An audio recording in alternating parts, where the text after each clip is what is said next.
අද අපි මේ ඔබට ඉගෙන ගන්න සලස්සන සූත්‍ර දේශනාව තමයි ලෝමසකංගිය බද්දේකරත්ත සූත්‍රය කියලා සූත්‍ර දේශනාවක්. මේ දේශනාව සඳහන් වෙන්නේ මජ්ක්‍ධිම නිකායේ. මේ දේශනාවට සම්බන්ධ ස්වාමින් වහන්සේගේ නම ලෝමසකංගිය. මොකක්ද මේ ස්වාමින් වහන්සේගේ නම? ලෝමසකංගිය කියන ස්වාමින් වහන්සේ. ඒ දවස්වල බුදුරජාණන් වහන්සේ වැඩ වාසය කළේ සවැත් නුවර ජේතවනාරාමයේ. ඒ ලෝමසකංගිය ස්වාමින් වහන්සේ වැඩ සිටියේ ඊට ටිකක් එහා කපිලවස්තුවේ. කපිලවස්තු නගරයේ කපිලවස්තුපුරේ නිග්‍රෝධාරාමේ තමයි වැඩ සිටියේ. ඒ නිග්‍රෝධාරාමේ ලෝමසකංගිය ස්වාමින් වහන්සේ වැඩ සිටින එක් රාත්‍රියක මුළු නිග්‍රෝධාරාමේ එළිය කරගෙන දෙවි කෙනෙක් ආවා. ඒ රාත්‍රිය මොකද උනේ? ඒ ස්වාමීන් වහන්සේ සමහරවිට සක්මන් කර හරි භාවනා කර හරි ඉන්න ඇති. එතකොට ඒ වෙලාවේ මේ නිග්‍රෝධාරාමේ එළිය කරගෙන දෙවි කෙනෙක් ආවා. ඒ දෙවියන් ඇවිල්ලා මේ ස්වාමීන් වහන්සේ ළඟට ඇවිල්ලා හිටගත්තා. මේ දෙවියන් හිටගෙන දෙවියන් මේ ලෝමසකංගිය ස්වාමින් වහන්සේගෙන් අහනවා, පින්වත් භික්ෂුව, ඔබ බද්දේකරත්ත දේශනාව මාතෘකා වශයෙන්ුත් විස්තර වශයෙන්ුත් මතක තබාගෙනද ඉන්නේ? මොන දේශනාවද? බද්දේකරත්ත. එතන වචන තුනක් එකතු වෙලා හැදිලා තියෙන වචනේ. බද්ද ඒකරත්ත. එතකොට ඒකරත්ත කියන එක එක වචනයකට ගන්න ඕනේ. ඒකරත්ත කියන්නේ ඒක කියන්නේ තනිවම. රත්ත කියන්නේ ඇල්ලුණු. හුදෙකලාවේ ඇල්ලුණු. බද්ද කියන්නේ ලස්සන, සුන්දර. සුන්දර හුදෙකලාවේ ඇලුණු ජීවිතය ගැන ඔබ දන්නවාද? ඒකේ විස්තර දන්නවාද? ඒක මතක තියාගෙනද ඉන්නේ කියලා ඇහුවා. බද්දේකරත්ත ජීවිතය ගැන ඔබ විස්තර මතක තියාගෙනද ඉන්නේ? එතකොට මේ ස්වාමීන් වහන්සේ කියනවා, අනේ පින්වත් දෙවිය, මං මේ කාරණේ මතක තියාගෙන නැහැ.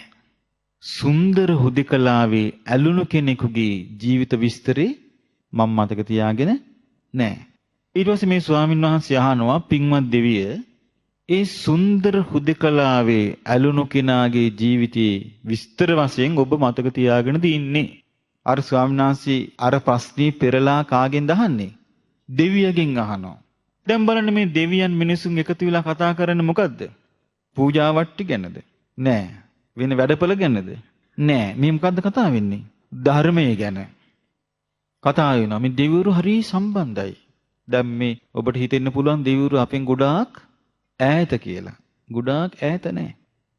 දැන් බලන්න හිතලා ඔබට මතකද වේලුකණ්ඨකී නන්ද මාතා? ඒ නන්ද මාතා හිමිදිරි උදෑසන නැගිටලා මේ අට්ඨක පාරායන වර්ගයේ. එතකොට මේ එතුමිය උදේ පාන්දර නැගිටලා සජ්ජායනා කළා. එතුමිය අනාගාමි. මේ සූත්‍රය සජ්ජායනා කළාම වෙසමුණි දිව්‍ය රාජය ගමනක් යන අතරතුර ඒ ගමන් බිමන් නවත්තලා අහගෙන හිටියා. එහෙනම් බුද්ධ දේශනා අර්ථ වශයෙන් වටහා ගැනීමේ හැකියාව මිනිස්යන්ට පමණක් නෙවෙයි, දෙවියන්ටත් තියෙනවා. සාදුකාර දුන්නා, ඉවරුණා. කවුද කියලා ඇහුවා මේ මාතාව. කවුද මේ සාදුකාර දුන්නේ කියලා. ස්වාමීනි, මම මේ විශේෂ ගමනක් යන ගමන් ඔබතුමිය මේ ධර්මයේ සජ්ජායනා කරනු ඇහිලා මම නැවතිලා අහගෙන හිටියා. ඒක මේ දහම් රසය විඳ විඳ. එහෙනම් ඔබට මේ හිමිදිරි උදෑසන තුටු පඬුරක් වේවා කිව්වා. බලන්න මේ සම්බන්ධي. ඒ සම්බන්ධي දැන් තියෙනවද අපේ? නෑනේ. ඉතින් මේ දෙවියන්ගෙන් අහනවර ස්වාමීන් වහන්සේ, පින්වත් දෙවිය, එහෙමනම් මම නම් දන්නේ නෑ. ඔබ දන්නවාද මොකක් ගැනද? බද්දේකරත්ත. ඒක මතක තියාගන්න.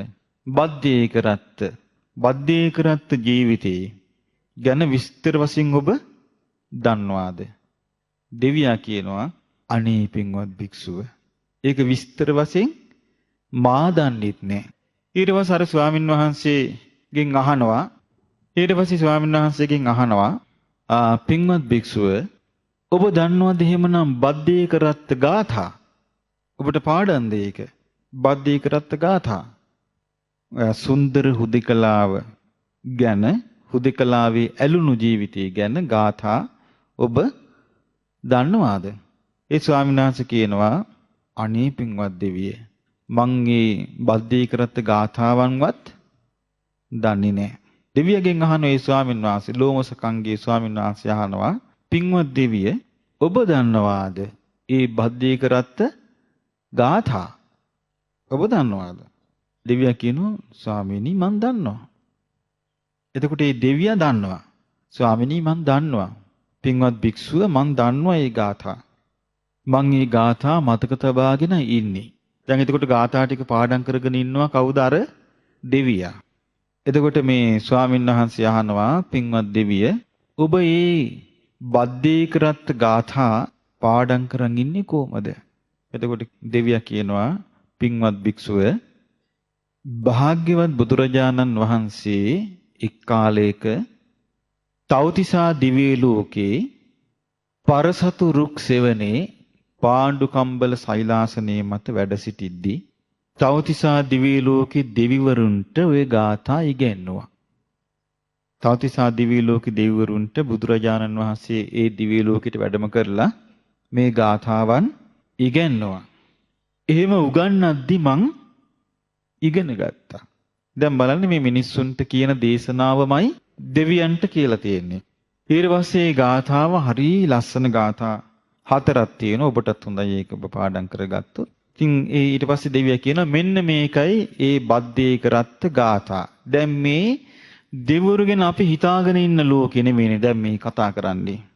දෙවිවරු කියන්නේ අපි හෝටල් වගේය. මේ කකා බිබී නට ඉන්නවා අය. වෙන මොකවත් නැත කියලා මේ අපි කෑකෝ සංගහනවනේ දෙවිවරු ගැන. ඒ නිසා ඒගොල්ලන් අපිට කරන්න තියෙන්නේ මොනවා හරි දීලා රවට්ටගෙන අපි වැඩක් ගන්න එකයි. එහෙමනේ දැන් යන්නේ ලෝකේ. නමුත් දෙවිවරු කියන්නේ මේ තමන් විසින් දැන් බලන්න මේක හොඳට ගැලපෙලා යනවා දේවතානුස්සතියට.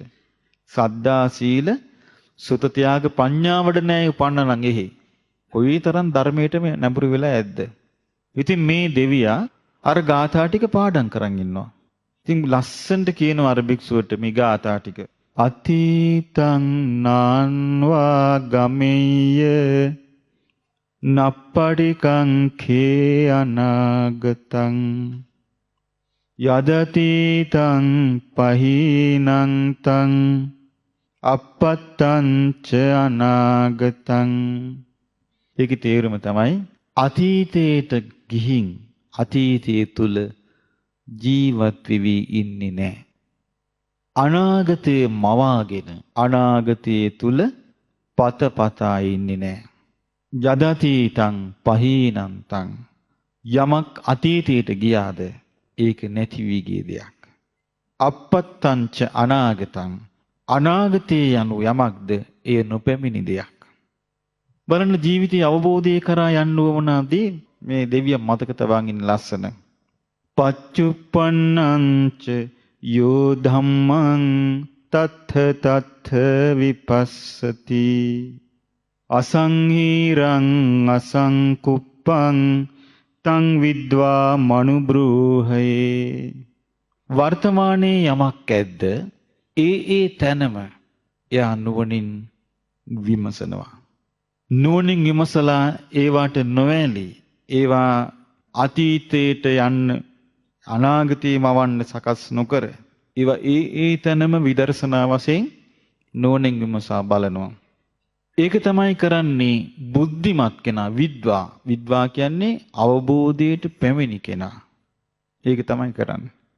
අජ්ජේව කිච්ඡං ආතප්පං කෝජඤ්ඤා මරණං සුවේ නහිනෝ සංගරං තේන මහසේනේන මච්චුනා. බලන්න මේ දෙවියන් එක මතක තියාගෙන ඉන්නව ලස්සනට. අජ්ජේව කිච්ඡං ආතප්පං ධර්මාබෝධය සඳහා කළ යුතු දේ අදාදම කරගත යුතුයි. කෝජඤ්ඤා මරණං සුවේ සිත මැරේ විදයි කවුද දන්නේ. නහිනෝ සංගරං තේන මහසේනේන මච්චුනා. මහා සේනා ඇති මාරයා සමග අප කිසිවෙක් කිසි ගිවිසුමක් ගැසුවේ නැහැ නෙව. එවං විහාරින් ආතප්ප ආතාපින් අහෝ රත්ත මතන්දිතං තං වේ බද්දේක රත්තෝති සන්තෝ ආචික්ඛති මුනි. මේ විදියට ආතාපින් කිව්වේ කෙලස් තවන වීරියෙන් යුතුව ජීවත් වෙද්දී අහෝ රත්ත මතන්දිතං අහෝ කිව්වේ දවල් කාලේ රත්ත කිව්වේ රාත්‍රී කාලේ අතන්දිතං කිව්වේ අලස නොවි වාසය කරද්දී තං වී බද්දේ කරත්තෝති අන්න ඒ කෙනාට තමයි කියන්නේ සුන්දර හුදෙකලාවේ ඇලුණු කෙනා ශාන්ත කෙනා කියලා. මුනීන්ද්‍රයන් වහන්සේ ගෞතම බුදුරජාණන් වහන්සේ විසින් අන්න ඒ කෙනාටයි ප්‍රකාශ කළේ. දැන් බලන්න මේ ගාථාවන් බුදුරජාණන් වහන්සේ කාටද උගන්ලා තියෙන්නේ? දෙව්ලොව දෙවියන්ටත් කියා දීලා තියෙන්නේ මේවා. ඊට පස්සේ මේ දෙවියා කියනවා පින්වත් භික්ෂුව ඔන්න ඔය විදිහට තමයි මම බද්දේකරත්ත ගාථා මතක තබාගෙන ඉන්නේ. ඊට පස්සේ කියනවා පින්වත් දෙවිය ඔය බද්දේකරත්ත ගාථාවල විස්තර ඔබ ඉගෙන ගන්න. පරියාපුනාහි ත්වම් බික්ඛු බද්දේකරත්තස්ස උද්දේශංච විභංගංච. පින්වත් භික්ෂුව ඔබ මේ බද්දේකරත්තේ ඒ විස්තර විභාග විස්තර වශයෙන් හොඳට පරියාපුනාහි කියලා කියන්නේ වචනයෙන් පුරුදු කරන්න, ප්‍රගුණ කරන්න. ධාරේහි ඒ වගේම භික්ෂුව ඒවා හොඳට මතක තබා ගන්න. අත් සංගීතෝ භික්ඛු බද්දේකරත්තස්ස උද්දේශෝච විභංගෝච. පින්වත් භික්ෂුව මේ බද්දේකරත්ත ගාථාවල විස්තර විවරණ හරීම ප්‍රයෝජනයි. ආදි බ්‍රහ්මචර්යකෝ නිවන් අවබෝධ කරන්න මුල් වෙනවා. නිවන් අවබෝධ කරන්න මුල් වෙනවා මේ බද්දේකරත්ත ගාථා විස්තර වශයෙන් ඉගෙන ගැනීම. මේම දේශනා කළා ඒ දිව්‍ය පුත්‍රයාගේ නම චන්දන කියන දිව්‍ය පුත්‍රයා එතන නොපෙනී ගියා. දැන් එතකොට මේ බණපදේ ස්වාමීන් වහන්සේට කියා දුන්නේ කවුද ඉස්සල්ලාම? මිනිස්සුද්ද?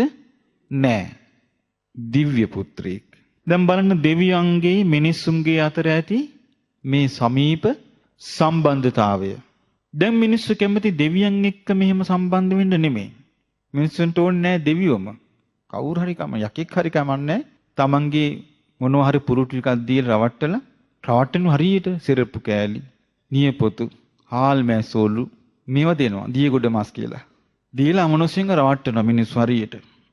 එතකොට අමනුෂ්‍යව රැවටෙනවා.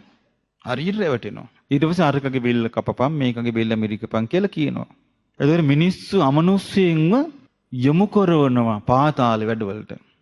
එතකොට මිනිස්සු අමනුෂ්‍යයෙන් වැඩ ගන්න ඔය විදියට. ඊළඟට දෙවිවරුන්ගේ මිනිස්සු වැඩ ගන්න කොහොමද? අපි ව්‍යාපාර සරකල්ලා දෙන්න කියලා වැඳුම් පිදුම් කරනවා. ඊට පස්සේ ඕකට සමහර විට ඒකට සම්බන්ධ අමනුෂ්‍යකට උදව් කරනවා.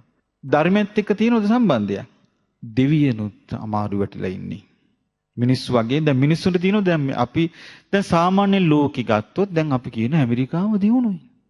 අසවල් රට දියුණුයි. අසවල් නගරෙ දියුණුයි. මොකද්ද මේ දියුණුයි කිය අපි කියන්නේ? කාර් ගොඩක්, ලයිට් ගොඩක්, අලුත් ගොඩ නැගිලි. මේක දිහා බලලා නේද අපේ කටින් කියවෙන්නේ දියුණුයි කියලා. නමුත් දියුණුයි කියලා බුදුරජාණන් වහන්සේ අදහස් කළේ මේකත් දියුණුව තමයි. නමුත් නියම දියුණුව කියන්නේ ශ්‍රද්ධාවෙන් දියුණු වීම, සීලයෙන් දියුණු වීම, දහම් දැනුමෙන් දියුණු වීම, ත්‍යාගයෙන් දියුණු වීම, ප්‍රඥාවෙන් දියුණු වීම. මේක තමයි හැබෑම දියුණුව කියන්නේ. එතකොට ඒ දියුණුව බුදුරජාණන් වහන්සේගේ කාලේ සිදු වෙනකොට ඒ දියුණුව දෙවියන්ටත් අදාළයි, මිනිසුන්ටත් අදාළයි. ඔබට මතක ඇතිනේ මේ මංගල කරුණු ගැන දෙවිවරු කොච්චර කතාබස් කළාද කියලා. දෙවිවරු බුදුරජාණන් වහන්සේට කියවනේ භාග්‍යවතුන් වහන්සේ මේ මංගල කරුණු මිනිස්සුත් හොය කල්පනා කර ඉන්නවා, දෙවියොත් ඒ ගැන හොය ඉන්නවා. ඒ කාටවත් හොයන්න බෑ. එක ඒවා ඒගොල්ලෝ හදාගෙන ඉන්නවා කියලා මංගල කරුණු හැටියට. මේ වගේ. එතකොට නමුත් බුදුරජාණන් වහන්සේ විසින් මම්මාවත් විවෘත කරලා දුන්නා. දෙවියන්ටයි මිනිස්සුන්ටයි. එතකොට මේ දෙවිවරු හොඳට කටපාඩම් කරගෙන දරාගෙන හිටියා අපේ බුදුරජාණන් වහන්සේ විසින් වදාළ ධර්මයේ. මොකද හේතුව දෙවියන් සරණ ගියෙත් ගෞතම බුදුරජාණන් වහන්සේව. දැන් සමහර අවස්ථාවල් තියෙනවා දැන් අර බැමිණිටියයි සාය වෙලාවේදී සාගතී වෙලාවේදී රහතන් වහන්සේලා වැඩි සක්‍ර දෙවියන් මුණ ගැහෙන්න. ගිහින්කෝ මේම මහ විපතක් වෙලා තියෙනවා ලංකා භූමියට. රහතන් වහන්සේලා පිරිනම් පාන්න පටන් ගන්න තියෙනවා. මේක බේර ගන්න ඕනේ ඔබ වහන්සේලා උදව් කරන්න කිව්වා. ඊට පස්සේ සක්‍ර දෙවියන් කිව්වා ස්වාමීනි මේ මිනිසුන්ගේ කරුණ හරි බලවත් මිනිසුන්ගේ වැඩ. එකෙල්ලේම අපිට මේක විසඳන්න මැදිහත් වෙන්න විදිහක් නැහැ. තමුන්නාන්සේලාට රටින් පිට වෙන්න මාර්ගය හදලා දෙන්නම්. කලබල ඉවරනකම් පිට වෙලා ඉන්න මාර්ගය හදලා දෙන්නම් කිව්වා. කියලා කිව්වා මෙම නැව් කණ්ඩායමක් පිටත් වෙලා තියෙනවා මේ යන්න. තමුන්නාන්සේලාට ඒවැය පිටත් වෙලා මේ ජම්බුද්වීපයට වඩින්න පාර හදලා දෙන්නම් කිව්වා. කියලා දෙවිවරු තමයි උදව් කළේ. රාතන් වහන්සේලාට දඹදිවට වඩින්න. ඉතින් මේ වගේ ඒ කාලේ හරි ඍජු සම්බන්ධතාවයක් තිබුණා. නමුත් දෙවිවරුන්ට මේ ධර්මයේ අහන්න ලැබුණොත් ආයෙමත් ඒ දෙවිවරු පුදුමාකාර ප්‍රීතියටපත් වේවි. මේ පිං උපද්දවන පුණ්‍ය ගංගාවල් ඇති කරලා දෙන ධර්මයේ ආයෙමත් ලෝකේ අපට ඇහෙනව නේද කියලා. ඉතින් පින්වත්නි ස්වාමින් වහන්සේ උන්වහන්සේගේ නම මොකද්ද? ලෝමසකංගිය. ලෝමසකංගිය ස්වාමින් වහන්සේ කොහේ වැඩ සිටිද්දිද මේ සිදුවීම වුණේ? කපිලවස්තුපුරේ නිග්‍රෝධාරාමයේ වැඩ සිටිද්දී. එතකොට බුදුරජාණන් වහන්සේ වැඩ සිටියේ කොහේද? සවැත් නුවර. ඉතින් මේ ස්වාමින් වහන්සේ ඔය අර දෙවියා කියාපු ගමන් මේ ગાථා හතරයි ગાථා තියෙන්නේ. මේ ස්වාමීන් වහන්සේට පාඩම් හිටියා. ඒ ગાථා හතර පාඩම් කරගෙන ඒ ස්වාමින් වහන්සේ පාන්දරින් පිටත් වුණා. සිවුරු පාත්‍ර අරගෙන බුදුරජාණන් වහන්සේව බැහැ දකින්න. පිටත් වෙලා බුදුරජාණන් වහන්සේව බැහැ දැක්කා. බැහැ දැකලා වන්දනා කරලා පැත්තකින් වාඩි වෙලා බුදුරජාණන් වහන්සේට කියා හිටියා ස්වාමීනි භාග්‍යවතුන් වහන්සේ මං ඊයේ මේ වගේ රාත්‍රී කාලින් දෙද්දී රාත්‍රියේ දෙවි කෙනෙක් ආවා. දිව්‍ය පුත්‍රයෙක් ඇවිල්ලා මේ නිග්‍රෝධාරාමයේම ස්වාමීනි මහා එළියක් පහල කරගෙනයි මේ දෙවියා ආවේ. ඇවිල්ලා ස්වාමීනි මේ දෙවියා හිටගත්තා මගේ ළඟින්. හිටගෙන මගෙන් ඇහුවා පින්වත් භික්ෂුව ඔබ බද්දේක රත්ත ගැන උද්දේශයත් විභංගයත් මතක තබාගෙන දින්නේ. ඒක විස්තර වශයෙන් මතක තබාගෙන දින්නේ. එතකොට මා කිව්වා අනේ පින්වත් දෙවිය මං ඒ ගැන විස්තරයක් දන්නේ නැහැ. මං ඒක දරාගෙන නැහැ. ඊට පස්සේ ස්වාමීනි මං ඇහුවා ඒ දෙවියාගෙන් පින්වත් දෙවිය ඔබ මේක විස්තර වශයෙන් බද්දේක රත්ත ගැන ඔබ දරාගෙන දින්නේ. එතකොට මේ දෙවියා උත්තර දුන්නේ පින්වත් භික්ෂුව මේ බද්දේක රත්ත විස්තර වශයෙන් මම දන්නෙත් නෑ කියලා. ඊට පස්සේ ස්වාමීනි මේ දෙවියා මගෙන් ආපහු ඇහුවා පින්වත් භික්ෂුව ඔබ බද්දේක රත්ත ගාථා පාඩම් කරගෙනද ඉන්නේ? ස්වාමීනි මං උත්තර දුන්නා ඒ වෙලාවේ මම බද්දේක රත්ත ගාථාවන් පාඩම් කරලා නෑ.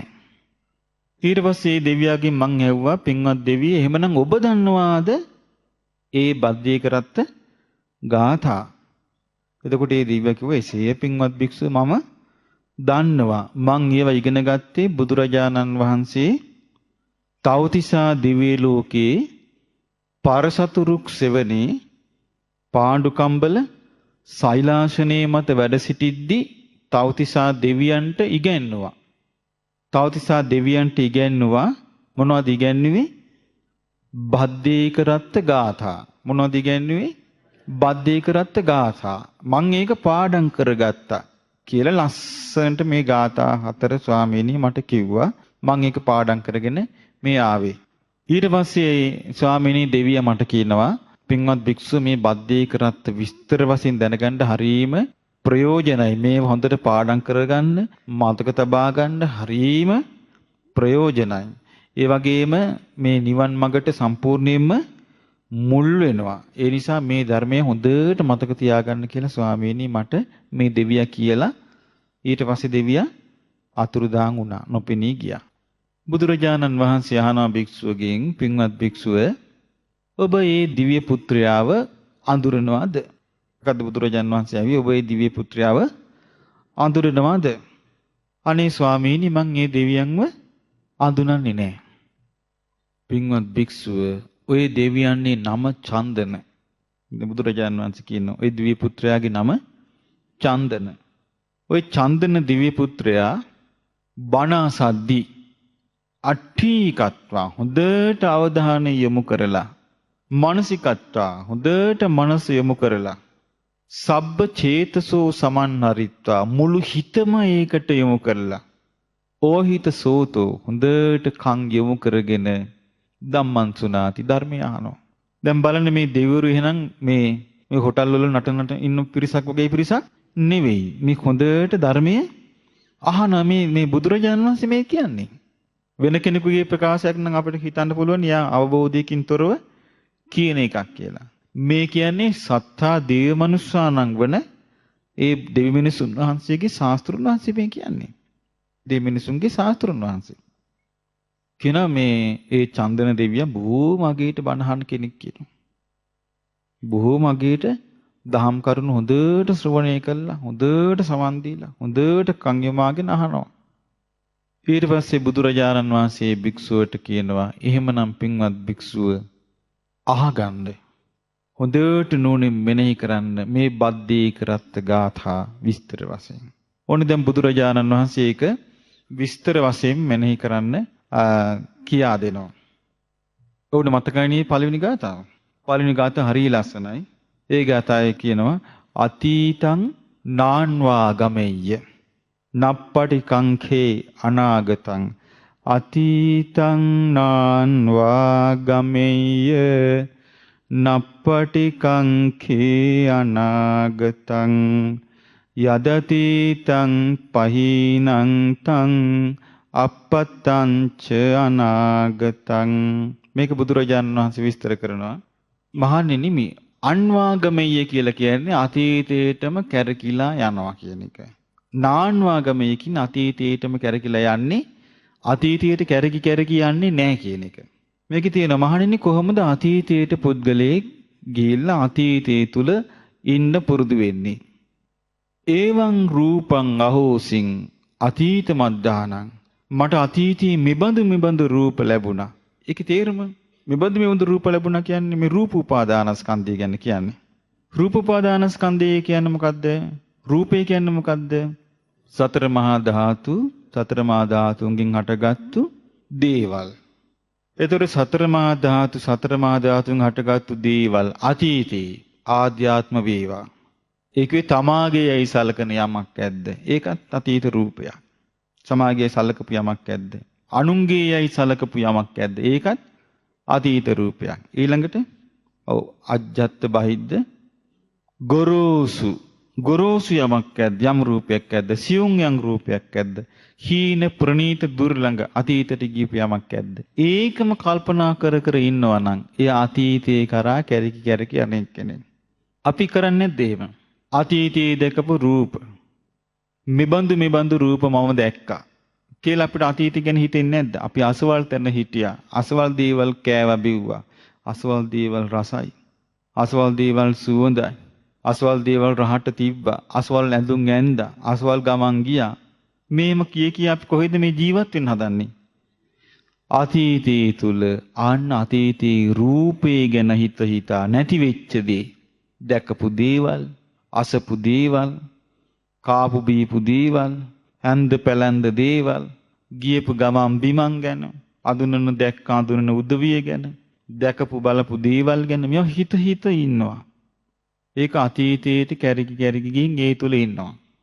තත්ත නන්දින් සමන්වානීති. ඊට පස්සේ මොකද කරන්නේ? ඒ තුලම යාගේ ආසාව ඇති කර ගන්නවා.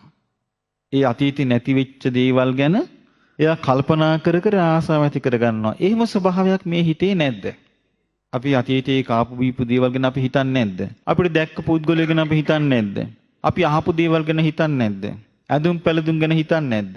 ගෙවල් දොරවල් ගැන හිතන්නේ නැද්ද? මේ ඔක්කොම අතීතයේ රූපේ ගැන හිත ආසාව ඇති කර ගන්නවා. ඒවන් වේදනාව වශයෙන් මං අතීතේ මෙබඳු දේවල් වින්දා. දැන් ඒව නැහැ. ඒව හිතා ඉන්නවා. ඉඳලා ඒ තුල ආසාව ඇති කරගෙන ඉන්නවා. එහෙම වෙන්නේ නැද්ද අපට? වෙනවා. මං අතීතේ මෙබඳු දේවල් අතීතේ අපි ඇහෙන් රූපයක් දැකලා යම් සැප විඳීමක් වින්දානම්, කනෙන් ශබ්දයක් අහලා යම් සැප විඳීමක් වින්දානම්, නාසයෙන් යමක් ආග්‍රහණය කරලා යම් සැප විඳීමක් වින්දානම්, දිවෙන් යමක් රස විඳලා යම් කෑම බීම කාලා ආස්වාදයක් වින්දානම්, කයට යම් පහසක් ලැබිලා ආස්වාදයක් වින්දානම්, මනසට යමක් සිතලා ආස්වාදයක් වින්දානම් මේ විඳපු දේ විඳීම ගැන අපි ආයමත් හිතෙන් මවාගෙන ආයමත් මේ වින්දනය හිතෙන් ඇති කරගෙන අපි ඉන්න බලනවා ආසා කර කර. එතකොට ඒක මේ හිතේ තියෙන ස්වභාවය. බුදුරජාණන් වහන්සේ වදාළ ඒ වගේම අතීතයේ ගැන අපි හිතනවා හඳුනා ගන්නවා. දැන් අතීතයේ නිරුද්ධ වෙච්ච දේවල් අපි හඳුනාගන්නේ තනිකරම මානසික අරමුණු හැටියට නේද? අතීතයේ දැකපු දේවල් දැන් නැහැ. නමුත් අපි දැකපු දේවල් මනසේ දැන් අපි මනසින් මවා ගන්නවා සංඥාව. අතීතයේ අහපු දේවල් මනසින් මවා ගන්නවා සංඥාව. අතීතයේ සුවඳ මනසින් මවා ගන්නවා. අතීතේ කාපු බීපු දේවල් හිතෙන් මවා ගන්නවා. අතීතයේ ඇඳපු දේවල් විනෝද වෙච්ච හිතෙන් මවා ගන්නවා. අතීතයේ ගමන් බිමන් හිතෙන් මවා ගන්නවා. මවාගෙන ආන්ගේ සංඥාව තුළ අපි ආසාව පවත්නවා. ඊළඟට බුදුරජාණන් වහන්සේ වදාලා ඒ වගේම භික්ෂුව කෙනෙක් මේ ඒවං සංඛාරේ අහෝසින් මං අතීතේ මේවා කළා. තමන් කරපු දේවල් අතීතේ තමන් කරපු දේවල් ගැන තමන් කරපු සතුට ලැබෙන්න හේතු වෙච්ච දේවල් එක්ක දුක් ලැබෙන්න හේතු මොනවා හරි දේවල් අතීතේ නිරුද්ධ වෙලා ගියපු දේවල් ආයමත් මතක්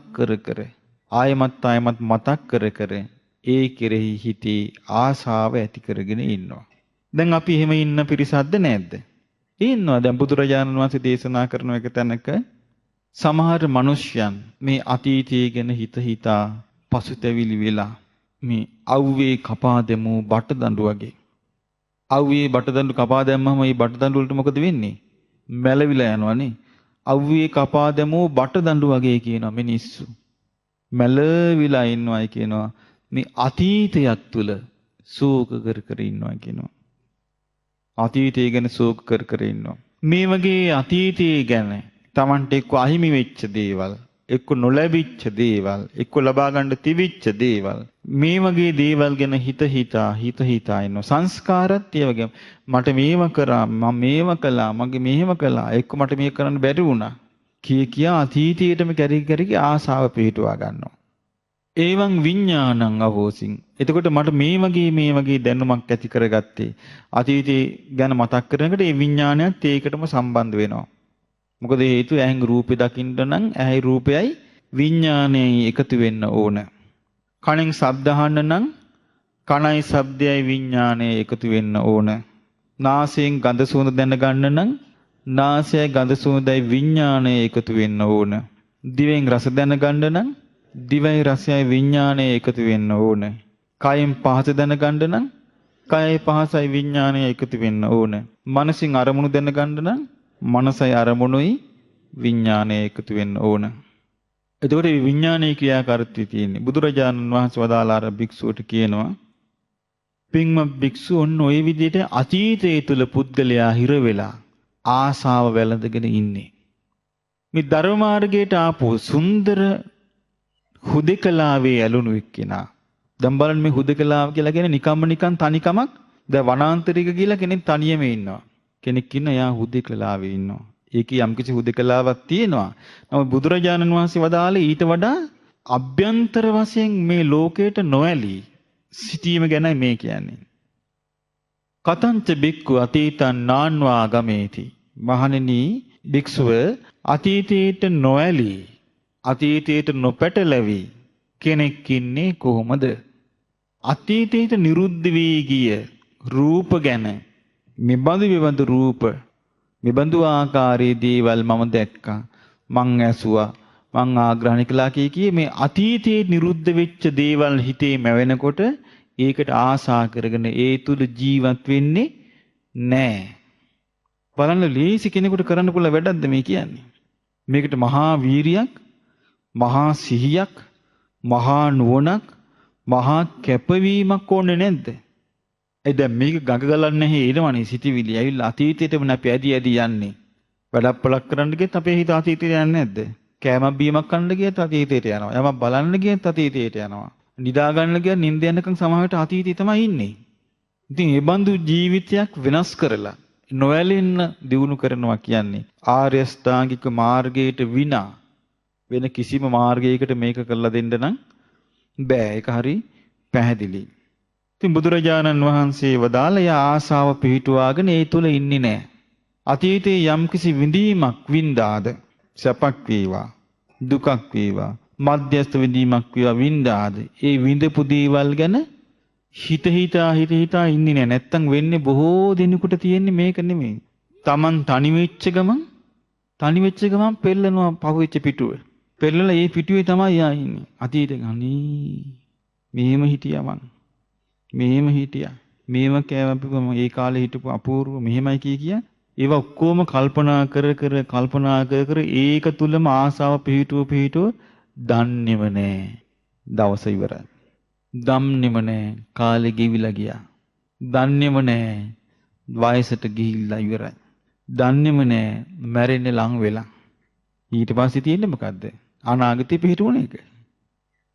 නේ? එක්ක අපි කරන්නේ ওই දෙක තමයි වැඩිපුර තියෙන්නේ අපිට තියෙන්නේ. සාමාන්‍ය බහුල වශයෙන් අපේ හිත යන්නේ අතීතයට. අතීතයේ තුල තමයි දැන් බුදුරජාණන් වහන්සේ දේශනා කරනවා අර සුන්දර හුදෙකලාවේ ඇලුණු එක්කිනා අතීතේ පිහිටවන්නේ නැහැ තෘෂ්ණාවෙන්. අතීතේ මතක් වුණත් එයා ඒක සතිපට්ඨානෙටම දාලා ගන්නවා. මිසක් එයා ඒක තුල ආසාව වැඩෙන්න හදන්නේ නැහැ. බලන්න මේ දිව්‍යවරුන්ට පාව බුදුරජාණන් වහන්සේ මේක පුහුණු කරලා තියෙනවා. ඉතින් අතීතයේ යම් විඳීමක් වින්දාද අනේ මම මෙහෙම වින්දා කී කල්පනා කර ඉන්නේ නැහැ. ඒකේ ආසාව පිහිටුවා ගන්නෙ නැහැ. ඇයි මෙයා ඒකේ ආසාව පිහිටුවා ගන්නෙ නැත්තේ? කොහොමද එහෙම ඉන්න පුළුවන් උනේ? දැන් අතීතයේ රූපේ ගැන හිතට එද්දි, විඳීම් ගැන හිතට එද්දි, අතීතේ හිත යනවා. සංඥාවල් හිතට එද්දි, සංස්කාර හිතට එද්දි, විඥානේ දැනෙද්දි ඒකට හිත පිහිටුවා ගත්තේ නැති කොහොමද? ඔව් මේ අතීතේ නිරුද්ධ වී ගිය යම් රූපයක් ඇද්ද? අතීතේ නිරුද්ධ වී ගිය යම් විඳීමක් ඇද්ද? අතීතේ නිරුද්ධ වී ගිය යම් සංඥාවක් ඇද්ද? අතීතේ නිරුද්ධ වී ගිය යම් සංස්කාරයක්ද?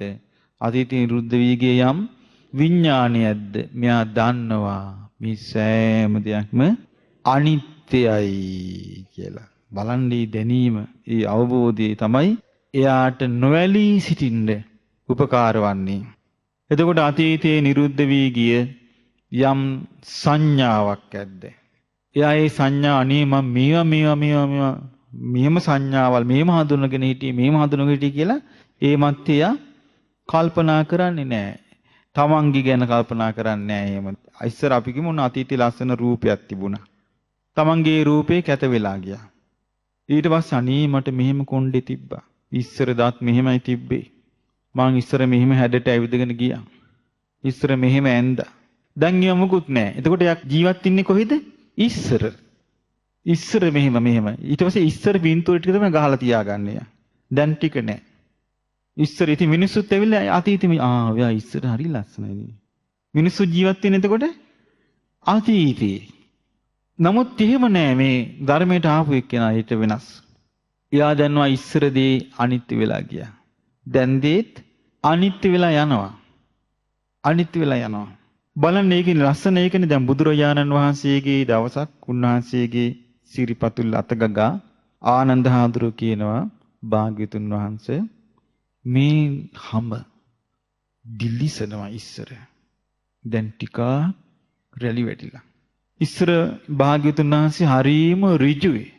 හරි කෙලින් ශරීරයක්. දැන් ටිකක් කුදුයි. බලන්න සම්බුදුරජාන් වහන්සේ නමකගේ අවබෝධය ආනන්දේ දැන් මේ ශරීරය මොකක් වගේද? දිරපු කරත්තයක් වගේ. මේ ශරීරයේ දිරපු කරත්තයක් වගේ කියලා කියන ආනන්දේ මේ ඉපදීමට නම් නිന്ദා වේවා. බලන්න අර අවබෝධي පිරල නිදහස් වෙච්ච කෙනෙකුට මේක මහ වදයක්. අනිත් කෙනා කරන්නේ මේකත් අල්ලගන්න ඊළඟ එකත් අල්ලගන්න. බුදුරජාණන් වහන්සේ දේශනා කරනවා සාමාන්‍ය ලෝකයා අවබෝධයකට නොපැමිණි පුතත්ජන මිනිසයා මෙතන මැරෙනකොටම පොඩි හරප්පැටියා අම්මා දැක්ක ගමන් කිරිබොණ්ඩ ඒ අම්මගේ තනබුරුල්ල කරා දුවගෙන ගිහිල්ලා එල්ලෙනවා වගේ කියනවා උපත කරා යන්නේ. අවබෝධය නැති එක්කිනා උපත කරා යන්නේ මේ විදිහටයි කියනවා. බලන්න උන්වහන්සේ මොනතරම් පැහැදිලිව මේ ලෝකේ දැක්කද? මොනතරම් පැහැදිලිව උන්වහන්සේ මේ ජීවිතය දැක්කද? දැන් මේ උපත කරා නොවන ධර්මයක් කතා කරද්දී අර හරප්පැටවු ටික කිපෙනවා. ආසා කරන්නේ උපත කරා යන්නමයි. බුදුරජාණන් වහන්සේගේ ධර්මයේ අල්ලපු එක්කෙනා විතරයි දන්නේ. දැන් නෝනින් විමසන්න පුළුවන් නම් මේ විදියට අන්න යා තේරුම් ගන්නවා. ඇත්ත නේන දැන් අතීතය තුල ජීවත් වෙවි අපි ඔහේ හිස් ලෝකයක් මවාගෙන, නිසරු ලෝකයක් මවාගෙන අපි නිකන් හීනයක් තුල ආස්වාදයක් විඳිනවා වගේ අතීතේ හිටියා කියමු. අවුරුදු 100ක් හිටියත් ඇති ඵලය මොකද්ද? අන්න නෝනින් කල්පනා කරන එක්කිනා ඒ ගෙවෙන ලෝකේ ඒ විදියටම දකිනවා නම් අනිත්‍යයි කියලා. එයා නොඇලී ඉන්නවා. එයා ඒකට සකස් නොවී ඉන්නවා. එයා ඒකේ නොපැටලවී ඉන්නවා. එයා ඒකේ නොබැසගෙන ඉන්නවා. එයා ඒකේ තණ්හාව ඇති නොකර ඉන්නවා. මොකද හේතුව එයා දන්නවා ඒ රූපේ නිරුද්ධ වුණේ සතර මහා ධාතුගේ ස්වභාවය නිරුද්ධ වීමෙන්. විඳීම නිරුද්ධ වුණේ ස්පර්ශය නිරුද්ධ වීමෙන්. සංඥාව නිරුද්ධ වුණේ ස්පර්ශය නිරුද්ධ වීමෙන්. චේතනා සංස්කාර නිරුද්ධ වුණේ ස්පර්ශය නිරුද්ධ වීමෙන්. විඥානය නිරුද්ධ වුණේ නාම රූප නිරුද්ධ. එයා දන්නවා ගෞතම බුදුරජාණන් වහන්සේගේ ශ්‍රාවකයා දන්නවා ගෞතම බුදුරජාණන් වහන්සේගේ ධර්මයේ පිළිසරණ කරගෙන ඒ ධර්මයේ තුලින් ජීවිතේ දැකපු එක්කෙනා, ජීවිතේ දකින්න උත්සාහ කරන එක්කෙනා, ශ්‍රද්ධාවේ පිහිටපු එක්කෙනා දන්නවා නිරුද්ධ වුණොත් නිරුද්ධ වෙන්නේ ওই විදියටයි. එතකොට එහෙනම් අනිත්‍ය දේවල් වලයි මේ පැටලි ඉන්නේ කියලා එයා දන්නවා. එයා නොඇලී වාසය කරනවා. ඊළඟට බුදුරජාණන් වහන්සේ විස්තර කරන ඔන්න විදිහට කියනවා අතීතං නාන්වා ගමෙය්‍ය. අතීතේ නොපැටලී වාසය කරන්නේ. නප්පටි කංකේ අනාගතං. අනාගතය කැමති වන්නේ නැහැ. දැන් සුන්දර හුදෙකලාවේ ඇලුණු කෙනාගේ අතීතයට නොඇලී ඉන්නේ. අතීතය සම්පූර්ණයෙන් දන්නවා අනිත්‍ය සිද්ධියක් එතන උනේ. අනාගතෙත් යා දන්නවා අනාගතේ හට ගන්නා වූ. දැන් බලන්න මේක කරන්න පුළුවන්ද? පංච පාදානස්කන්ධය ගැන නෝනින් දන්නේ නැත්තම්. ඇයි ඒකිනේ අපි අතීතේ අනාගතේ වර්තමානයේ ඔක්කොම නෝනින් විමසන්න තියෙන්නේ. අනාගතේ හට නොගත් අනාගතේ ගැන පතපතා ඉන්නේ නැහැ. නමුත් බුදුරජාන් වහන්සේ දේශනා කරන මෙන්න මෙහෙම පතනවා සමහරු. අනාගතේ මෙවැනි රූප බලන්නට ඇත්නම්, මෙවැනි ශබ්ද අසන්නට ඇත්නම්, මෙවැනි සුවඳ විඳින්නට ඇත්නම්, මෙවැනි රසවත් දේ අනුභව කරන්නට ඇත්නම්, මෙබඳු ඇඳුම් පැළඳුම් අඳින්නට ඇත්නම්, මෙබඳු ගෙවල් දොරවල් වල වාසය කරන්න ඇත්නම්, මෙහෙම කල්පනා කර කර යා සම්පූර්ණ අනාගතයක් මවාගෙන ඒකේ ආශාවේ බැසගෙන ඉන්නවා. බුදුරජාණන් වහන්සේ ළඟට එක දවසක් භික්ෂුවක් ආවා. ඇවිල්ලා කිව්වා ස්වාමීනි භාග්‍යතුන් වහන්සේ මම සම්පූර්ණයෙන්ම හුදෙකලාවේ ඉන්නවා. අගෝ භික්ෂුව ඔබ කොහොමද හුදෙකලාවේ ඉන්නේ? ස්වාමීනි මම තනියම වනයේට යනවා. මම තනියම කුටියක ඉන්නවා. මං තනියම පිණ්ඩපාතේ වඩිනවා. මං තනියම ආපස්සට හැරිලා එනවා. මං තනියම සිවුරු පිරිකර පරිහරණය කරනවා. මම තනියම සිව්පසය පාවිච්චි කරනවා. ස්වාමීනි මම මේ විදිහට හුදෙකලා වෙලා. බුදුරජාණන් වහන්සේ වදාළා භික්ෂුව ඔකටත් හුදෙකලාව කියලා තමයි කියන්නේ. ඒ වුණාට කෙනෙක් තෘෂ්ණාවෙන් තොර නැත්තම් එයා තනි නෑ. එයා ඉන්නේ තෘෂ්ණාවත් එක්ක. තණ්හා දුතියෝ. තණ්හාව තමයි දෙවැන්න. අපි හැම කෙනෙක්ම වාසය කරන්නේ තණ්හාව දෙවැන්න කරගෙන. තනි ගමනක් නෙමෙයි මේක. තනි බවට පත් වෙන්නේ එක්කෙනෙක් බවට පත් වෙන්නේ තෘෂ්ණාවෙන් නිදහස් වෙච්ච දවසටයි. එතකම්ම දෙන්නේ. සමහරුන්ට නම් දෙන්නේ නෙමෙයි. සමහරුන්ට ඉන්නවා ඔව් තණ්හාව, ඊර්ෂ්‍යාව, බද්ධ වෛරය, ක්‍රෝධය, අහංකාරකම, එකට එක කිරීම, භය, ශෝකය මේ සියලු පිරිවර සේනා ඇතුව තමයි ආ සංසාරේ යන්නේ. තනිව නෙමෙයි. තනි කියලා කියන මේ සියලුම දේන් වල නිදහස් වෙච්ච එක්කෙනා, තෘෂ්ණා රහිත එක්කෙනා, තනි එක්කෙනා. ඒක රත්ත ආන්නයා තමයි ඒක එක්කෙනෙක්. රත්ත ඒ එක්කෙනා තුල විතරයි ආ ඉන්නේ. සුන්දර බලන්න පුදුම දෙයක් මිනිස් ලෝකෙට අපිට දීපු මේ ධර්මයේ.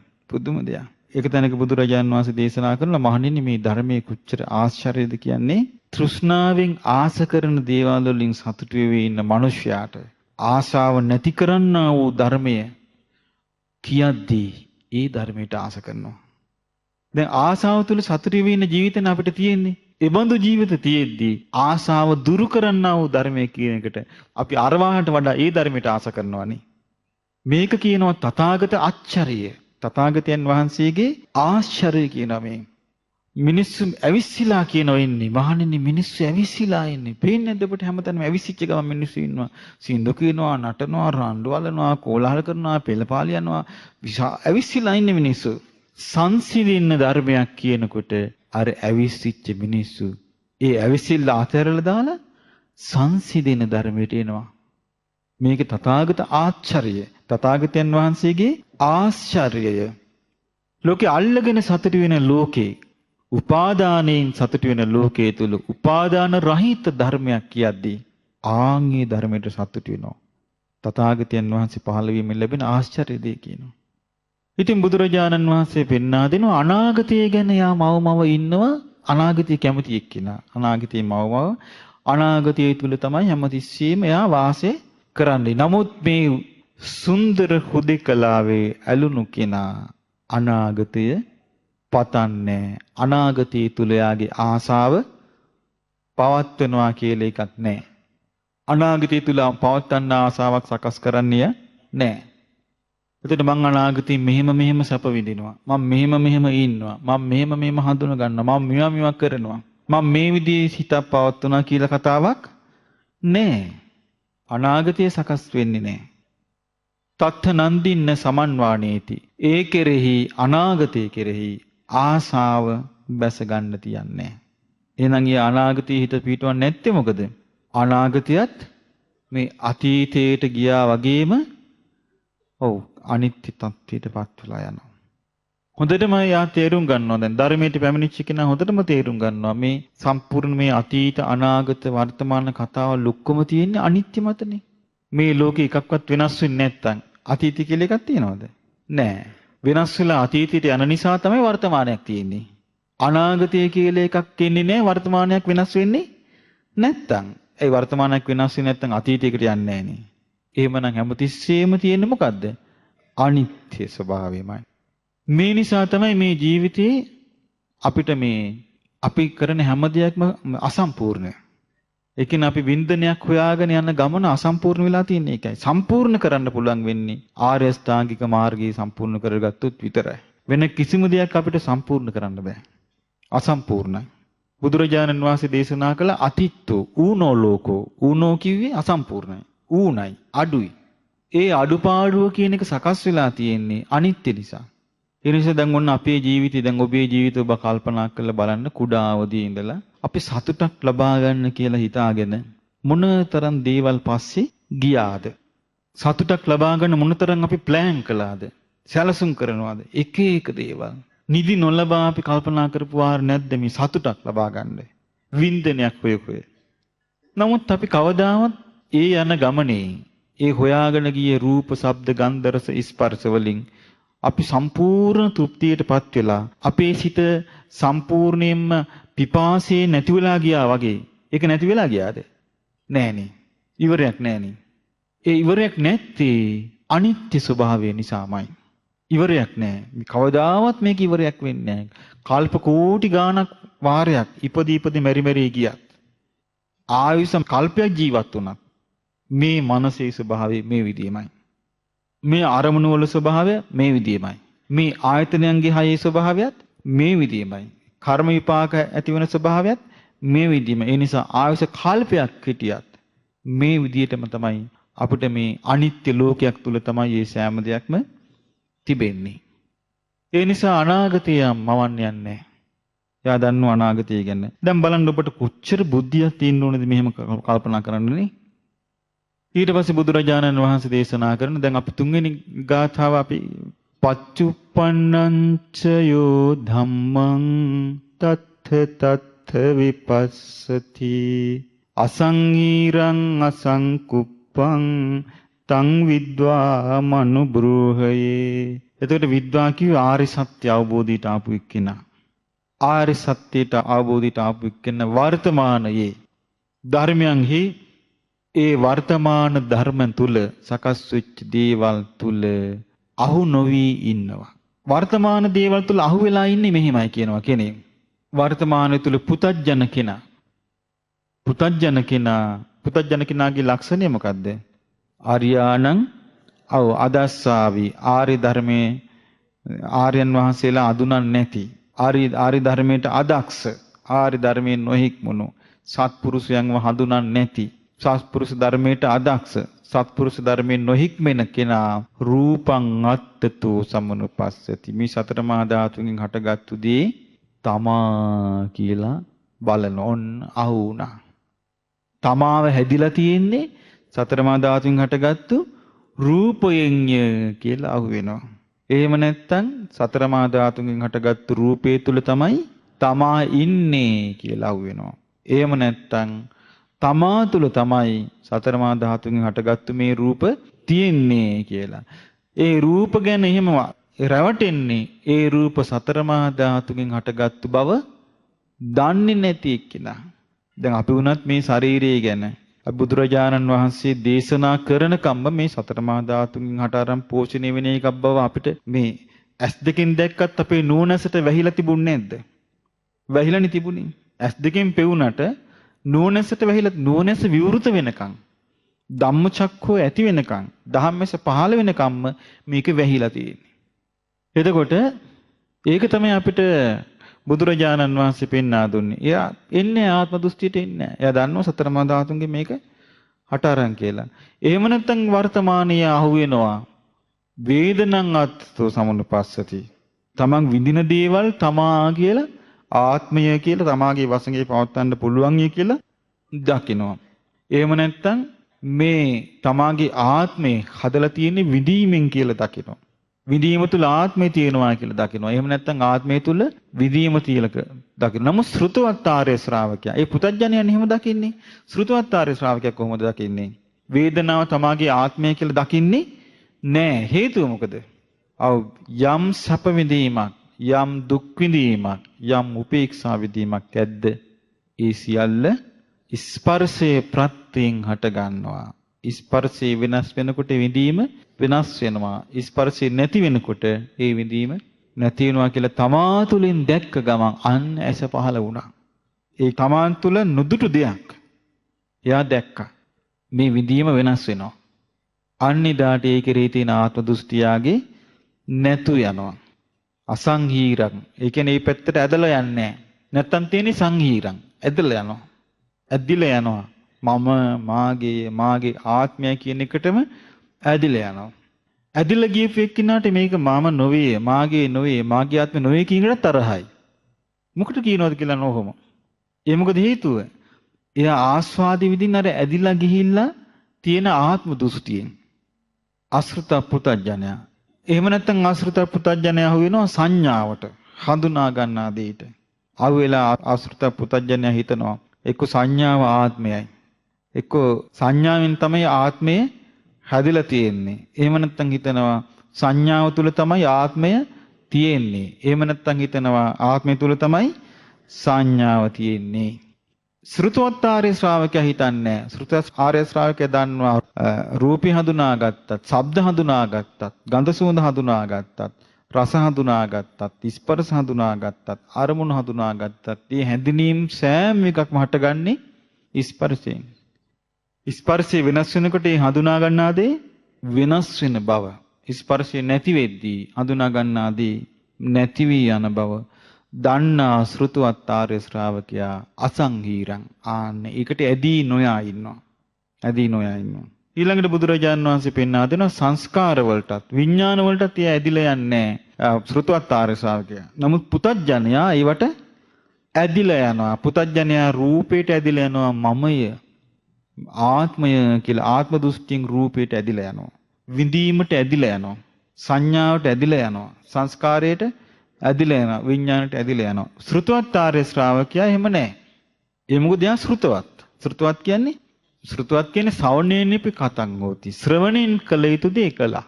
දැන් බුදුරජාණන් වහන්සේගේ ධර්මය අපි ශ්‍රවණයෙන් නිගන්නේ. ඒ ශ්‍රවණයේ තුලින් අපි අහලා තිබුණ නැත්නම් මේ කයේ යථා ස්වභාවය ගැන. අපි අහලා තිබුණ නැත්නම් මේ වේදනාව විඳීම හටගන්නේ ස්පර්ශයේ ප්‍රත්‍යයෙන් කියලා. අපි අහලා තිබුණ නැත්නම් මේ සංඥාව හටගන්නේ ස්පර්ශයේ ප්‍රත්‍යයෙන් කියලා. අපි අහලා තිබුණ නැත්නම් මේ සංස්කාර හටගන්නේ ස්පර්ශයේ ප්‍රත්‍යයෙන් කියලා. අපි අහලා තිබුණ නැත්නම් මේ විඥාණය හටගන්නේ නාම රූප ප්‍රත්‍යයෙන් කියලා. අපි අහලා තිබුණ නැත්නම් අපි ස්පර්ශය කියන්නේ මොකද්ද? නාම රූප කියන්නේ මොකද්ද කියලා අහලා තිබුණ නැත්නම් අපි කවදාවත් අපතුල නූණින් විමසීම කියන එක දිනු කරන්න අවස්ථාවක් ලැබෙනවද?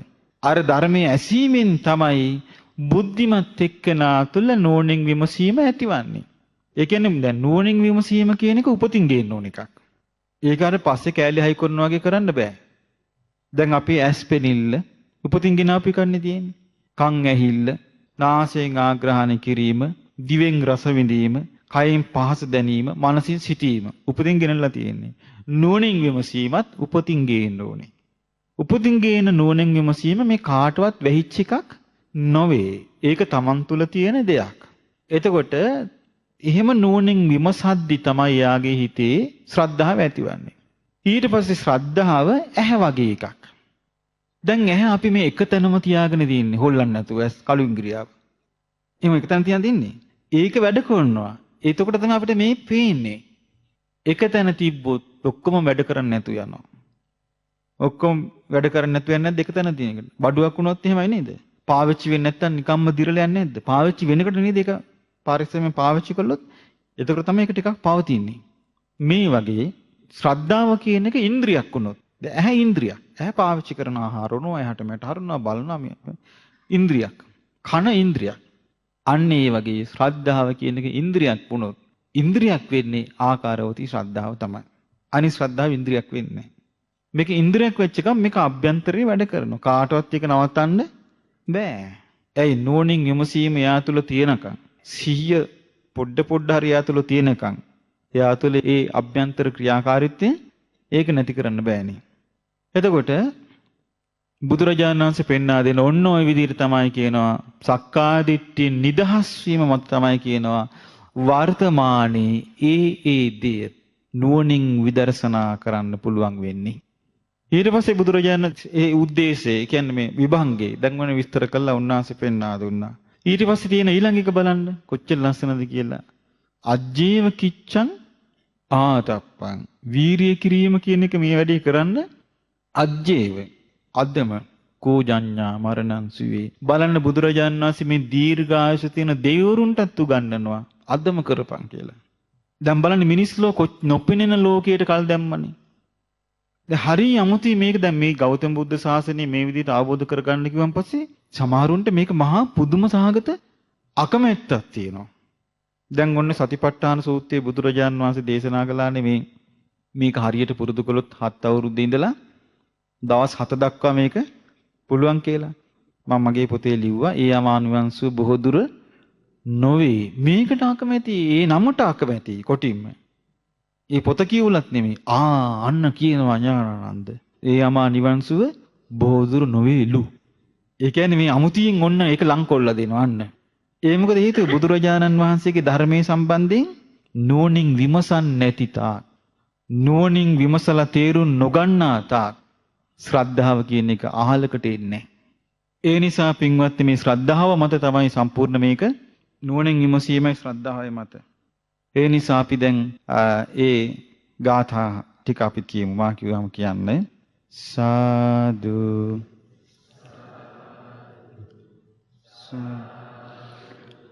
අතීතං නාන්වා ගමෙය්‍ය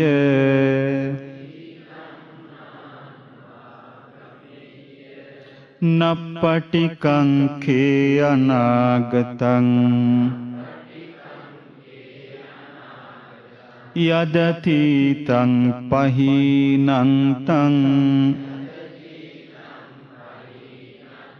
අපත්තං ච අනාගතං පච්චුප්පන්නං ච යෝ ධම්මං තත්ථ තත්ථ විපස්සති අසංහීරං අසංකුප්පං තං විද්වා මනුබ්‍රූහයේ අජ්ජේව කිච්ඡං ආතප්පං කෝජඤ්ඤා මරණං සුවේ නහිනෝ සංගරං තේන මහසේනේන මච්චුනා එවං විහාරින් ආතාපින් අහෝරත්ත මතන්දිතං තං වේ භද්දේක රත්තෝති සන්තෝ ආචික්ඛතේ මුනීති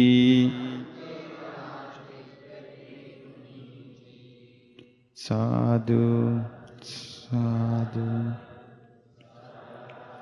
පින්වත්නි, අපටද මේ ගෞතම බුදු සසුනේම ඒ නිකලෙස් හුදකලාවේ ඇලුණු සුන්දර හුදකලාව අත්විඳින්නට වාසනාව උදා වේවා. සාදු සාදු සාදු.